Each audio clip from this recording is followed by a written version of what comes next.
মিমিম একদিন গোসল করে একদম ফকফকা হয়ে গেছে, লাইটের আলো পড়লে জলে ফর্সা হয়ে গেছে, ফর্সা সুন্দর হয়ে গেছে তুমি, সুন্দর। কারণটা কি বলো, বলো কারণটা কি? ভাব বাড়ছে, অনেক অনেক ভাব বাড়ছে। কেন রে তোরা তো ভাব বাড়ে কেন? ওই বাঙালি বাড়ি, তোর তো ভাব বাড়ে কেন? হ্যাঁ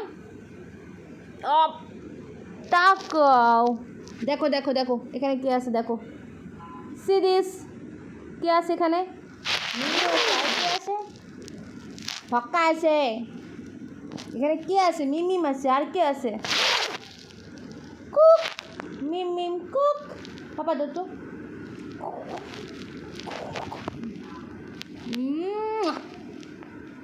ময়না পাখি আমার, বিল্লু পাখি, আমার বিল্লু পাখি। ও মাগো কি লজ্জা পাইছে।